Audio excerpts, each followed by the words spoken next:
Welcome to The Hype Within, exploring journeys of authentic leadership and growth. On the show, tech leaders will share their stories of developing their leadership skills and challenges they faced along the way. You'll learn about their approaches to self-reflection and personal growth, and how they've been able to build a foundation of authenticity that has propelled them to success. I'm your host, Hana, B2B marketing leader turned leadership and executive coach. Are you ready to get hyped up? Let's dive in.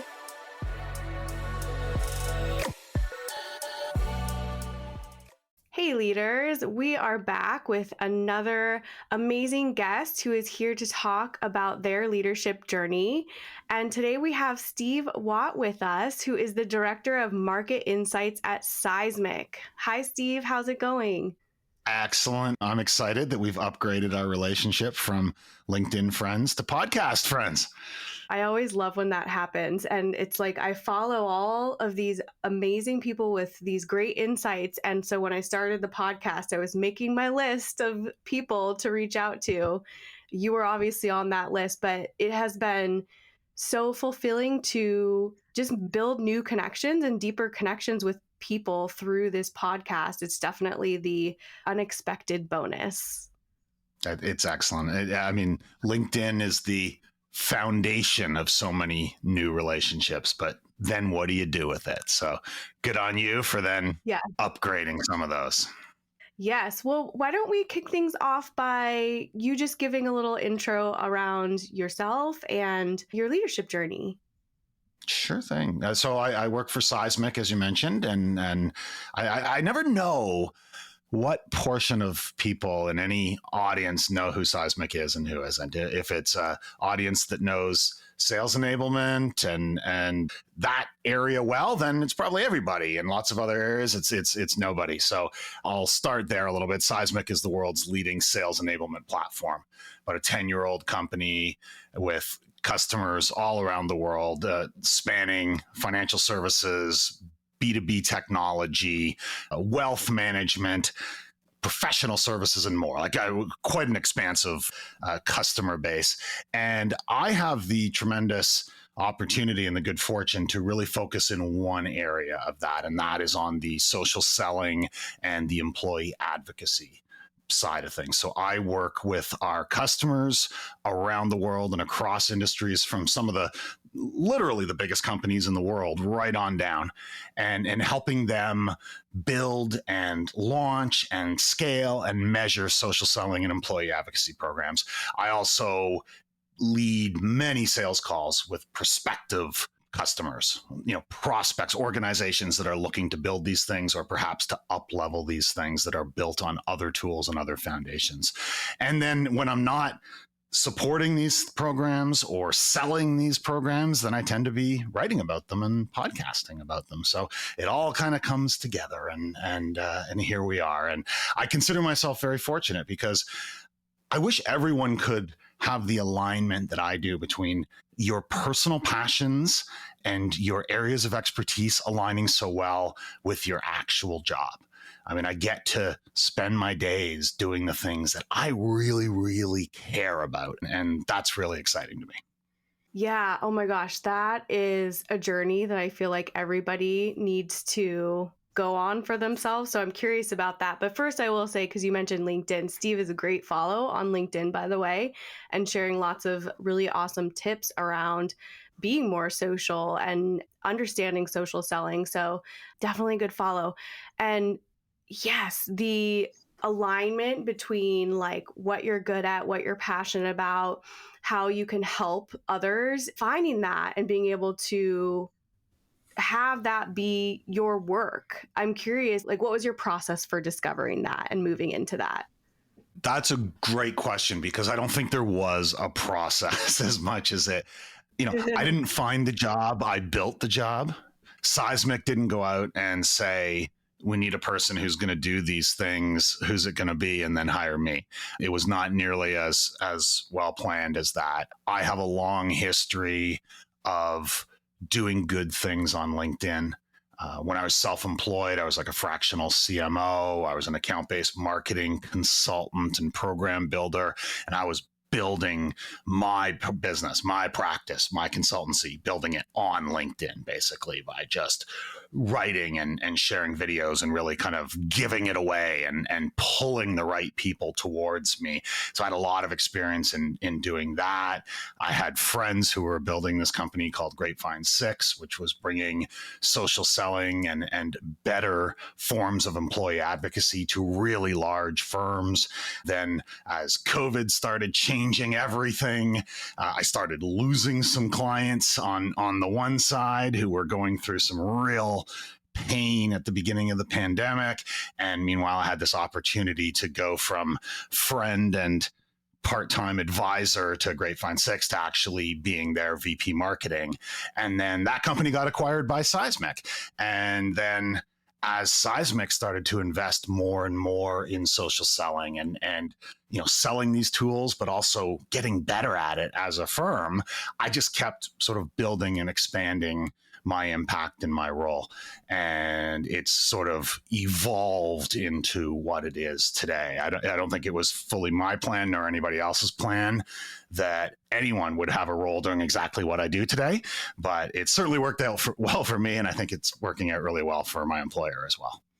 That's fantastic. And it sounds like at the center of that is really relationships and doing what you do best, which is always, I feel like, the indicator that you're moving in the right direction, even if you don't know what the outcome is going to be. For sure. There's been a common theme throughout my career of just doing what needed to be done and doing what no one else in that firm had really done before and just figuring it out and kind of rallying people around me and, making mistakes and learning fast and just putting it out there and building new things as a result. And that's sort of always been what's kind of worked well for me. And I'm sure with that, like lots of challenges along the way. So I'm curious, thinking about your journey and from a leadership lens, what are some of the biggest challenges that you faced and how did you overcome them? Because I've been in a lot of places and done a lot of things and done a lot of new things that didn't have a track record of success or investment or support within the firms I've worked for, very often been kind of like the leader without title, the leader without a team, oftentimes the leader without the budget, and that's an interesting challenge. There's some good things about it, and there's definitely some bad things about it. I mean, it's hard when you don't have title and status and team and budget and executive buy-in to do certain things, and yet you want to make a real impact and you want to be a change agent within a firm. It's a challenge to do that. And you've got to be kind of like the chief learning officer for yourself, right? You got to be the one who learns about these new areas. And for me, one time, if you go way back, it was digital marketing, it was e-commerce, it was account-based marketing, it was social selling. It's been a lot of different things at different times in my career, but it kind of starts with, you better learn and learn fast and learn ahead of others, but then you got to start pulling them with you. So you've got to be constantly learning, but also constantly educating and inspiring and collaborating and kind of, as they say, building your tribe around you, because you don't have the team, you don't have the status to say, all right, everyone who reports to me, this is what we're doing. Instead, you've got to influence people and inspire them to follow you in various ways. And that I find that to be a fascinating and a wonderful challenge, but it's certainly not an easy one. And then as you're kind of building this reputation, and as you said, these relationships, both internally within your firm and externally, and you're iterating and you're learning and you're making mistakes and you're having some wins and some analysis of what's working and then you just keep iteratively growing and kind of building a flywheel of success. And then hopefully over time, you start to attract some budget and some real help. And, perhaps titles and status and other things follow, although many times they don't. But if you truly love what you're doing and you truly believe in what you're doing, then that's kind of secondary importance. I think it's such an important message. And this is something we had initially talked about too. When I asked you to be on the show, it was like, well, I don't have this leadership or executive title or anything like that. And I'm like, I don't care. Like, you are a leader and you demonstrate that in other ways. And I think anybody can be a leader and showcase that and bring that influence and share important insights and make decisions. So I think that what you're highlighting is a really important challenge and a really important opportunity for folks that want to be leaders or consider themselves to be leaders but don't have that title. I'm curious, when it comes to the characteristics that you think are necessary for that. Like, we know what you need to be in terms of an executive or C-level, some of those key attributes that you need. But I think that if you're just speaking broadly about being a leader, it might change a little bit. So what do you think are some of the characteristics that allowed you to do all of those things and build the influence and get that budget eventually? I think there's a lot of things. I mean, obviously a growth mindset, right? That gets talked a lot about, but I think people throw that word around. I don't know if they all really sit back and think about what it means. And I mean, it really means, at least to me, a confidence that I don't know how to do that yet, but I can figure it out. And like, it is doable. Whatever we're talking about, there is a way. And and together with others, we will figure it out. It might be a harder road than we expect. It might take longer than we expect. It certainly won't be linear growth, but we can figure it out. So I think just the confidence to put yourself out there and tackle new things that you've never done before, but and in some cases, perhaps things that nobody's done before, or maybe nobody that nobody in your ecosystem has done before. And to have the confidence to put yourself out there, knowing that it's going to be a rocky road, but in the end, you'll prevail. I think that's a huge part of it. I think there has to be a huge dose of curiosity. I mean, you talk to some people and they kind of think they've got it all sorted out. They've got their playbook. I've spoken to sales leaders and marketing leaders and entrepreneurs and others who have this idea that there's a magic playbook, and maybe it's their playbook that they've run in a couple of companies and they're just going to jam that playbook into a new situation. Or maybe it's some book they read or something they saw someone else do. And it's like, yeah, no, that's all we need to know. Like, that's it. Let's just execute. And that rarely works well. So I think there has to be a constant curiosity. And I think there has to be like a real sense of egoless collaboration. And that doesn't mean, I think anyways, it doesn't mean you don't have an ego. It doesn't mean you don't care about being recognized and respected. I do. I'm sure you do. I'm sure everybody does. But you got to be really careful with that ego. Like, you can't make these new initiatives like your thing, because if it's Steve's thing, well, who's really going to be willing to help you?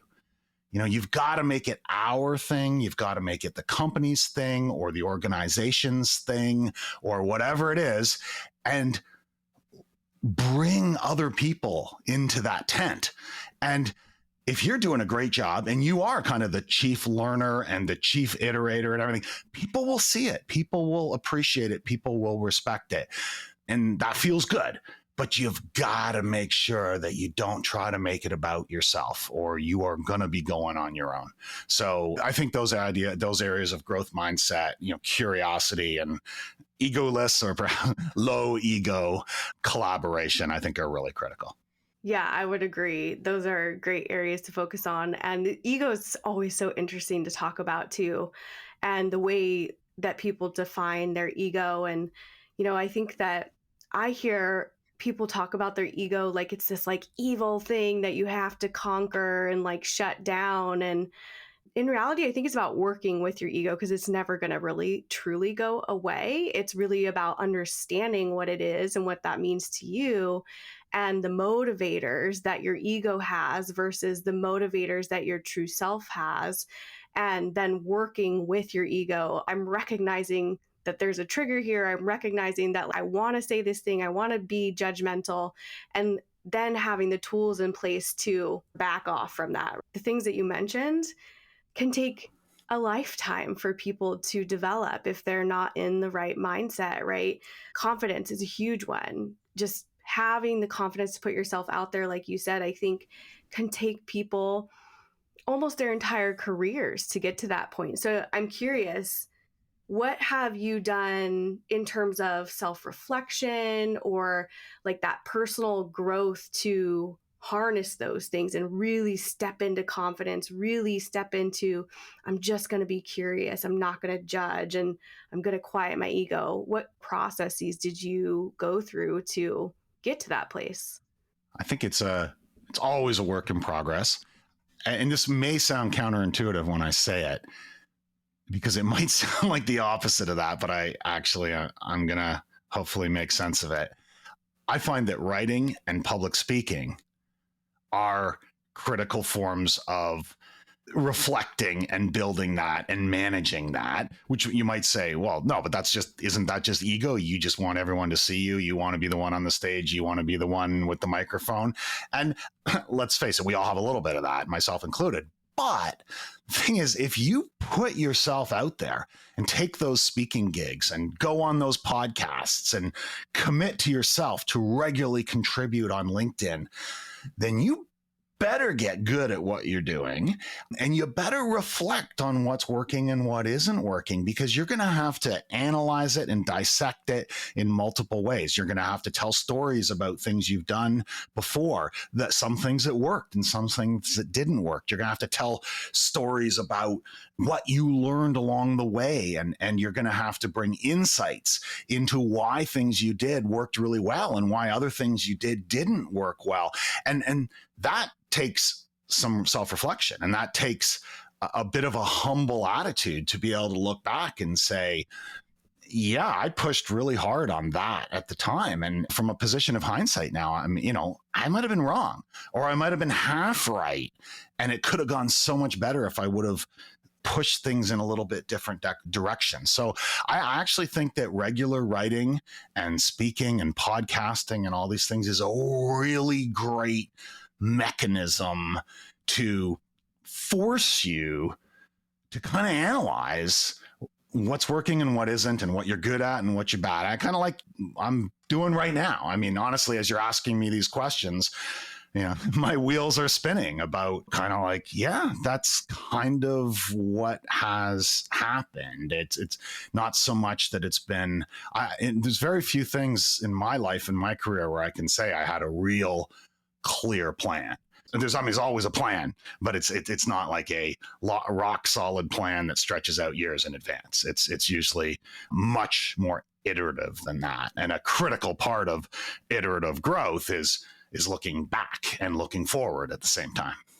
I think that's a great approach. And especially writing. I think writing, oh my gosh, everybody needs to like take a writing class. Everybody needs to be journaling and also showcasing their writing. I do think that it really forces you to reflect and learn how to articulate and be really great at storytelling. And the more you do it, the better you get, for sure. It's a great way of floating like trial balloons too in your area, right? Different ways of saying the same thing, longer form ways of explaining it, shorter form, more serious, more humorous, testing out new language and new concepts. When the iterative cycle, when you regularly write on a platform like LinkedIn, is amazing. And you really do up your game. That's for sure. Mm-hmm. Yeah. And I think when you combine that with understanding A, who you are, and B, why you're doing what you're doing. So you have this purpose, you have this reason. And then I think what you're saying is that really does allow you to do the reflection of, okay, does this align with my purpose? Does this align with who I am? And what changes do I need to make? And actually then implementing those changes. In coaching, for example, as a coach, you're dedicated to being a lifelong learner. You're dedicated to reflection. And just because it allows you to show up and hold space for somebody when you can do that work for yourself. And we have coaching journals. I use a coaching journal after every session and I document it. How did that feel to me? What worked? What didn't work? So I can then make tweaks. And the next time I can show up in a way that is more helpful for my client. And I think the same goes for presenting and writing on these platforms. Even me in these podcast interviews, when I'm doing the editing and listening back, I'm taking note of how did I show up as an interviewer? And whatever I did, was that helpful to the listener, or did it take away from the value that the interviewee is bringing? So I think that is a great process. Absolutely.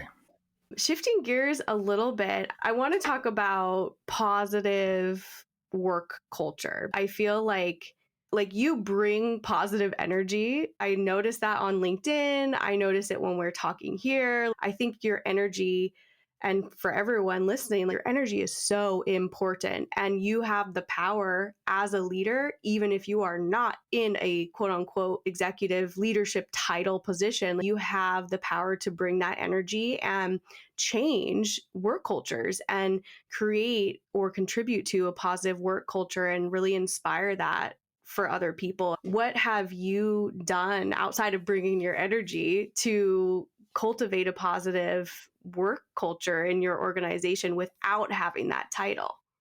Yeah. I mean, I guess the biggest thing you can do is lead by example. I mean, model the mindsets and the behaviors that you hope others will have. I mean, that's critical at any level of the organization. You can't ask others to be one way and you be a very, very different way. That's not going to work. I think a lot of it comes back to, we all read those things. I don't remember how long ago it was, those studies coming out around, I think it was some studies done at Google about team performance, and it was psychological safety that kept coming out. That psychological safety, the sense that I can speak up, I can be wrong sometimes, I can respectfully challenge leaders and managers and coworkers, and I don't have to just sort of keep my head down and my mouth shut. I can operate in a way that it's okay to sometimes be a little off base or whatever.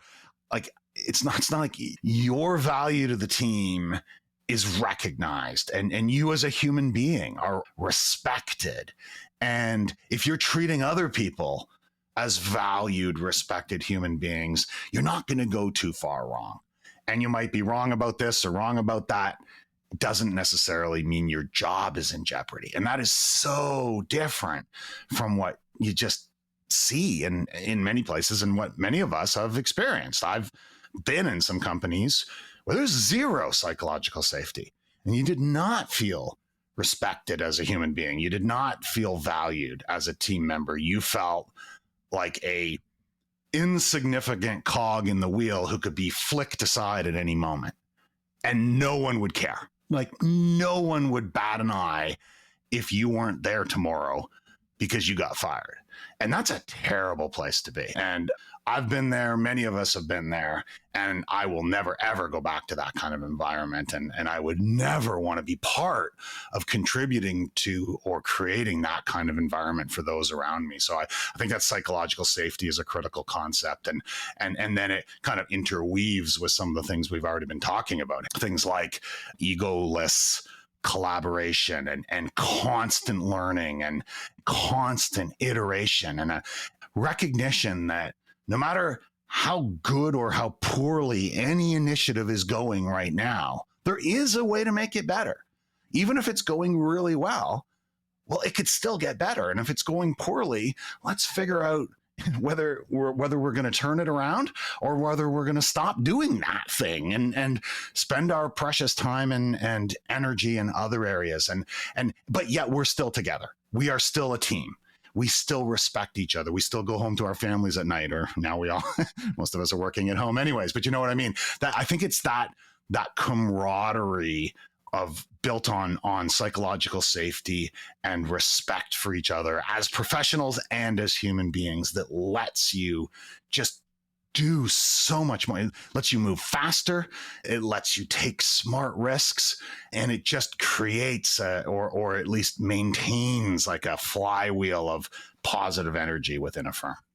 Psychological safety has come up so much with everybody that I've talked to on this podcast. I also have done a solo episode on psychological safety referencing the Google study that you talked about, just because I feel like it's there. The study, the research is there. And I do feel like we're at a point where some people still don't know what that means. You did a great job defining it, so I appreciate that.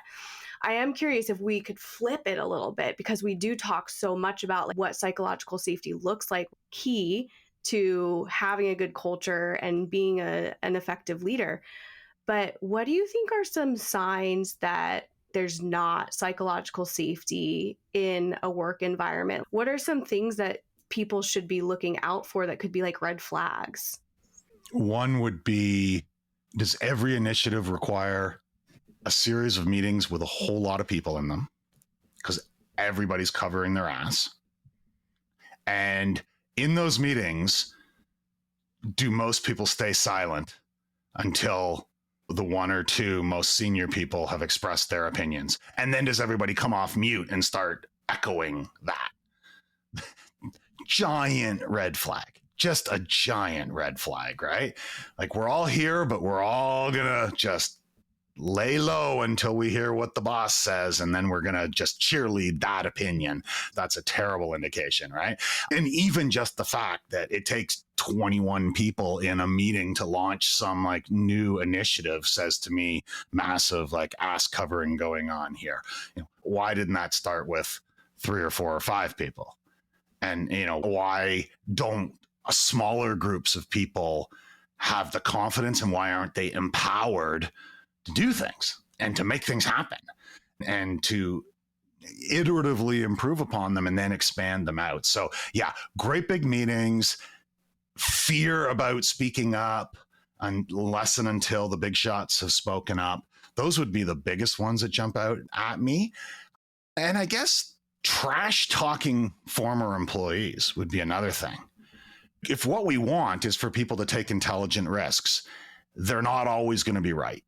And if they're getting fired for those things going poorly, that's a problem in and of itself. And if the attitude is sort of like, well, good riddance to her, she screwed up, then that kind of negative talk is a giant red flag as well. And that's not to say people don't make critical career limiting mistakes. And it's not to say that people can never be fired.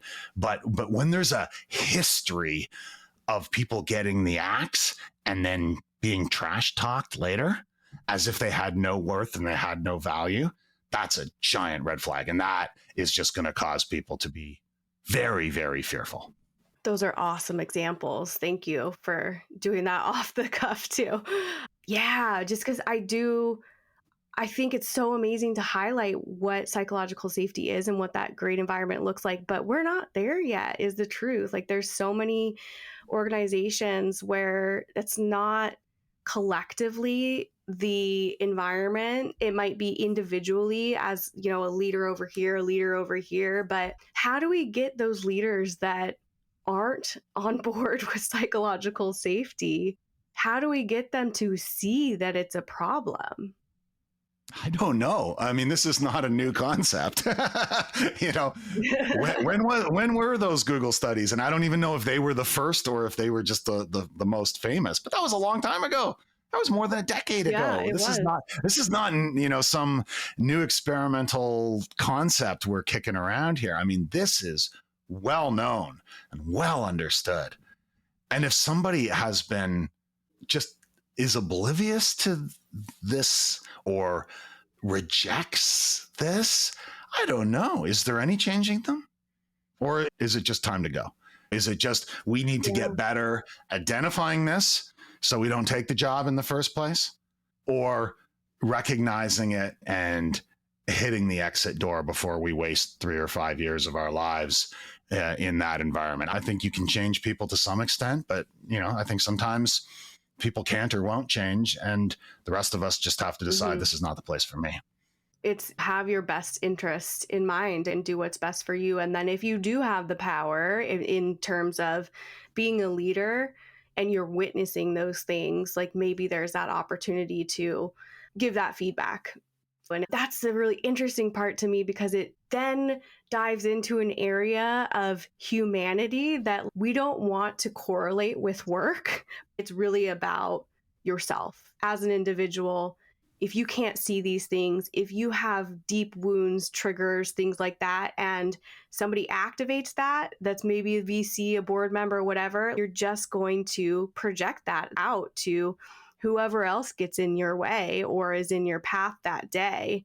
And then it trickles down from there. So I just think that there's a really interesting connection between doing some personal work to uncover what's going on in me that I need to heal, so that when I am activated in some way, or when I do walk into conflict, or there is some sort of a high stake environment that I walk into, how do I grow myself to be the best version so I can handle that without harming others? Absolutely. Yeah. It's not easy stuff, is it? But it's critical. Yes. Yeah, it is. And on that same vein, being in an environment where there is psychological safety and people can show up as themselves, I think is so amazing and can be really impactful to the bottom line. What other ways do you inspire people to take action and show up as the best versions of themselves while still getting all the things done that they need to get done? Yeah. I mean, you obviously need a lot of alignment from the top about really what is the North Star metric for the firm, what really are the critical levers. And in a lot of firms, probably part of the problem stems from not having clarity on what really matters. So they try to do too many things and have unrealistic expectations about how quickly things can evolve and how impactful all these 87 different initiatives can be. And then the stone throwing starts when they're not hitting the ultimate revenue numbers, the ultimate profitability numbers. And then people start blaming and backstabbing and pointing fingers in different directions. And, I think probably, I'm not an expert in this, but I would think that if your organization has greater clarity about the real North Star metric, maybe the 2 or 3 or 4 critical metrics that support that, and then you've got alignment for how things drive towards that, I think that creates an environment for all these things we're talking about, where when, as I said, if you're trying to do too many things with a lack of clarity on how they ultimately pay off, well, that's just feeding into this idea that people are going to be building their own little kingdoms. They're going to be hoarding budget and hoarding headcount. And we've all seen this in companies where I was in one company where, my job was in one area and I was helping the leader of another area because she came to me and asked for help. And it was really important what she was trying to do. And I was helping her. And I was flat out told by my boss, that is not your problem. That is not our problem, meaning this team that she led. It's like, that's their issue. You do not spend time helping her. And I was like, but this is retention of one of our biggest customers. This will have a huge impact on the firm if that customer leaves. And she's rightly very concerned about that. And I'm doing my damnedest to help her. And I was like, well, if that customer leaves, that's her problem. It's not ours. And I was like, wow. So that's a company that lacked clarity on what really matters. So it got pushed down to individual chiefs running their own little thing and not caring about others. Yes, there's clearly a human element. Some people are just better people and better leaders than others. Yes. But I think there's also an environmental issue here around the clarity of what your company is truly striving for. Totally agree. Start with the why, start with the purpose, and get everybody aligned to that. Otherwise, it's just, the siloed work, the siloed leadership, and it doesn't work in the long run when you're all trying to march toward common goal. And I think that starting with the why are we here? What are we doing this for? Allows people to get aligned to that. we're in tech and we are familiar with the rapid pace of how things innovate. We see every single day, I feel like there's something new. From a leadership perspective, what trends or changes do you think are coming? I don't have a crystal ball. I don't know. I just know the change is coming and we damn well better roll with it. And I don't really trust anyone who claims to know. I just know that change is endemic. Change is constant. So as an individual, you better be nimble. As a team, you better be nimble. And as an entire organization, you better be nimble. And it comes back to all the things we said. How do you be nimble? Psychological safety, egoless collaboration, growth mindset, continuous learning, continuous iteration, willingness to take intelligent risks and not feel that you're constantly putting your livelihood and your reputation at stake. I think that's all we can do. So I don't claim to know what's happening, what's coming next, but I welcome it. I'm going to be ready, and I'm going to do the very best I can to help those around me be ready.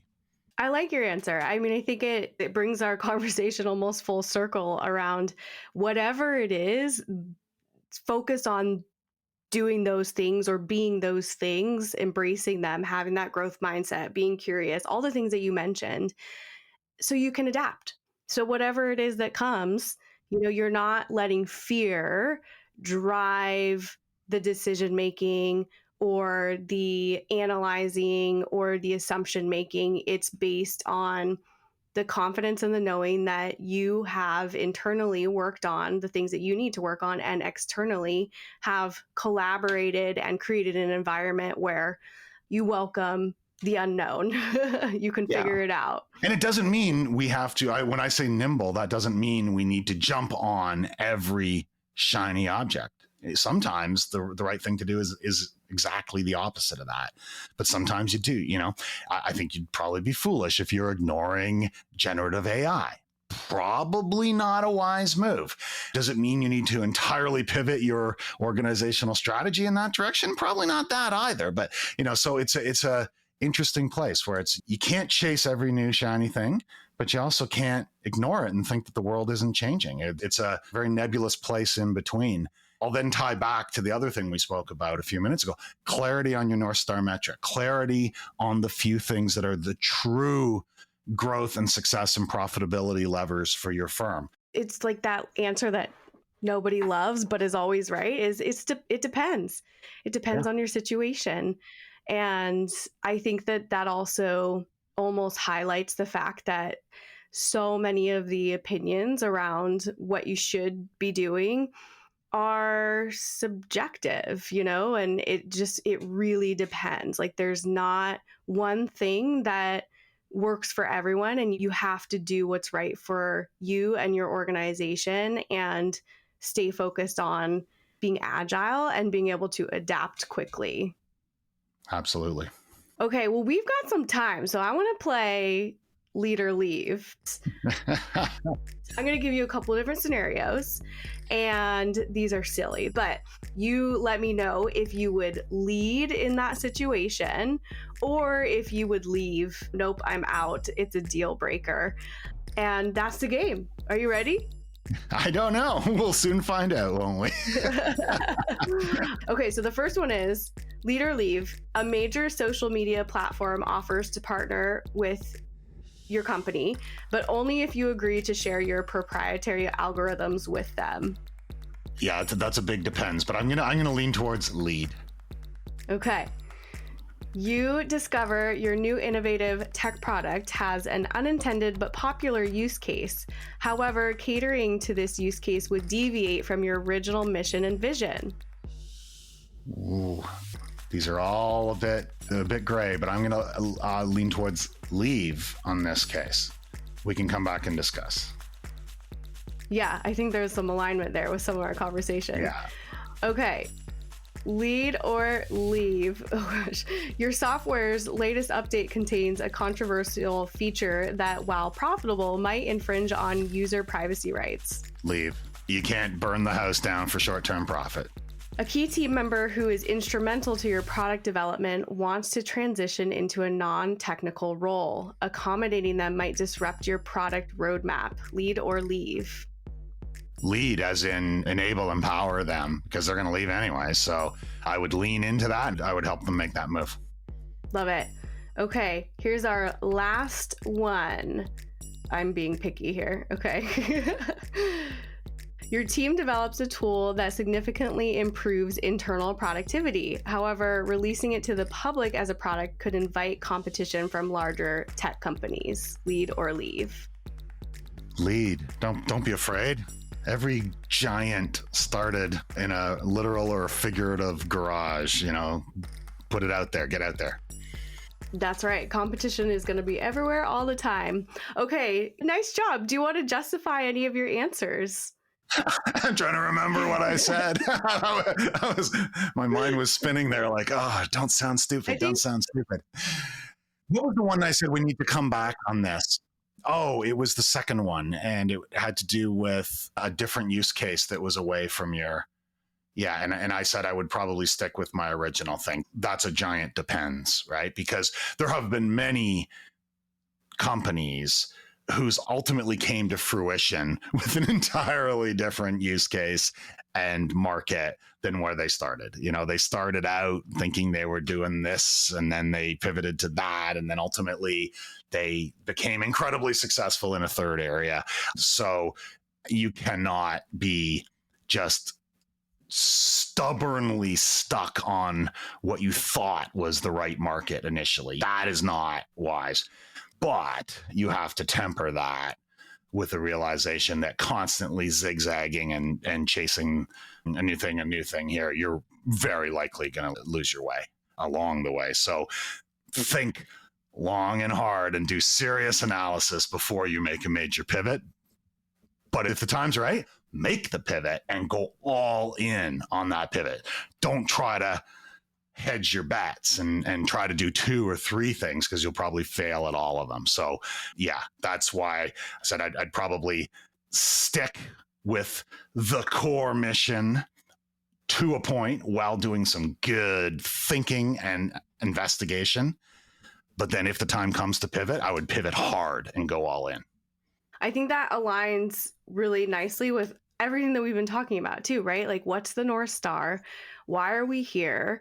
And so making sure that every decision is aligned to that. So if it turns out where that pivot actually would somehow align, maybe in a different way that you weren't seeing, then okay, go for it. But I also think it goes back to ego too, not making those ego-driven decisions and making sure that, like you said, you're really staying true to the mission and what you've identified, but also making sure that you're coming at it from that objective viewpoint where you're not taking your personal feelings and emotions into complete consideration. It's about that larger goal.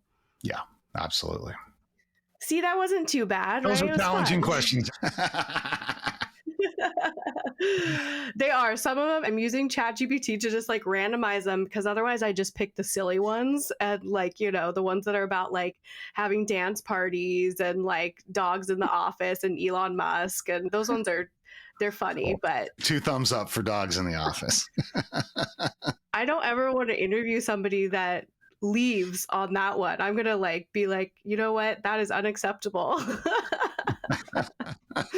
All right, Steve. Well, this has been such a pleasure. I have really enjoyed getting to chat with you in real life and on Zoom instead of just over LinkedIn. For our last question, what advice would you like to leave emerging leaders with that might be listening? I'd say don't just keep your head down and your mouth shut and think that hard work is going to get you there.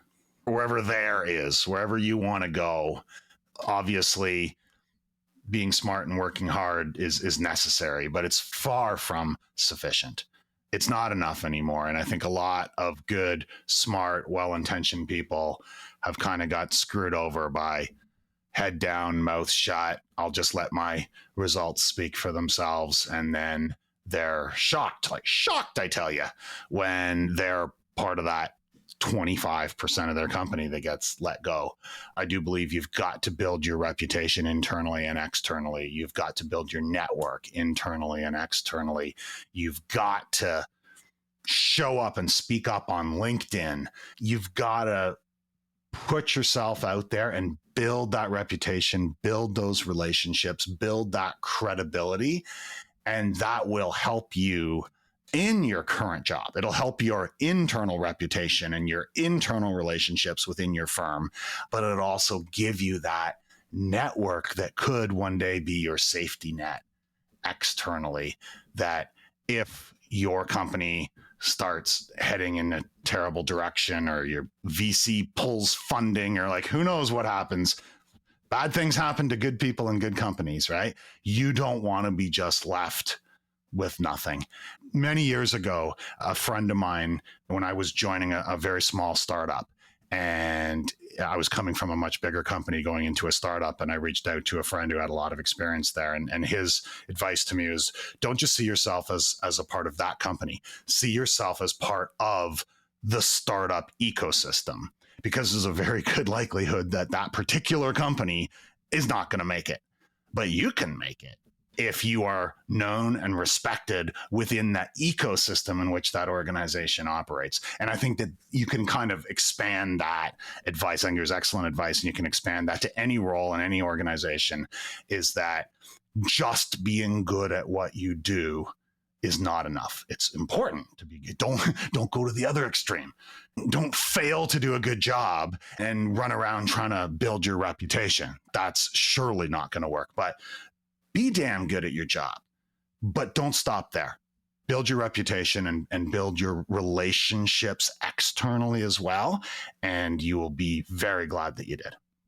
Wise words, wise words. It's part of your job as a human, and whatever your job is, that's part of your job. Very wise words. And I'll also add to, again, I've been following Steve on LinkedIn for a long time, and he talks a lot about this. You know, how do I start posting? How do I create content? What does it look like to show up on LinkedIn?